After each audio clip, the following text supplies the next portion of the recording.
Well, it's been 6 months since the family of 20-year-old Brady Booth from Brownsboro was last seen, and despite an extensive search by local police and family, there have been no solid leads.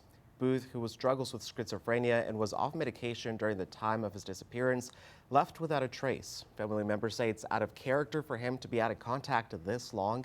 Investigators haven't given him up yet, though. Each lead they've hit has been a dead end. Me and him weren't even really brothers. We were best friends. He was just that cool dude that, he'd do anything for anybody, regardless what he was going through. And he got dealt a terrible hand in life. We just are hoping for the best. We're hoping that he is okay, and maybe he was just tired of this life down here and he wanted to move away and be okay and do his thing somewhere else. But, really just anything helps.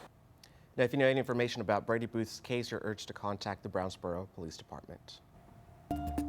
It's 5:09, time for your morning headlines. New overnight, Hamas has returned the bodies of 4 Israeli hostages who the group took during the October 7th attack on Israel. They were handed over to the Red Cross. Among those returned included Shiri Babas and her 2 children, Ariel and Kiefer, who were just 9 months old at the time and was the youngest hostage. Hamas claims they were killed in Israeli airstrikes. A top Hamas official says they will also free 6 living Israeli hostages on Saturday.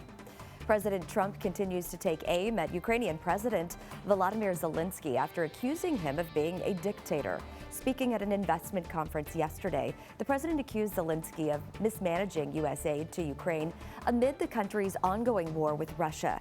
The comments come after the Ukrainian president said Trump is living in a disinformation space. And with tax filing season already underway, CBS News has learned that more than 6,000 IRS workers are expected to be terminated by the end of the week. About 3,500 of them are said to be probationary hires who, quote, were not deemed as critical to tax filing season. Defense Secretary Pete Hegseth also directed the Pentagon to develop plans to cut 8% from the defense budget. And Delta Airlines says it is offering $30,000 to passengers in this week's crash at a Toronto airport.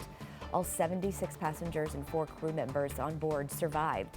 Delta says at least 21 people were injured when the regional jet crash-landed and then flipped upside down. A Delta spokesperson says this gesture has no strings attached and does not affect rights. Closer home, big changes are coming to downtown Tyler, and we're not just talking about the new courthouse. The lobby of the Regions Bank building is set for demolition in efforts to repurpose that historic site.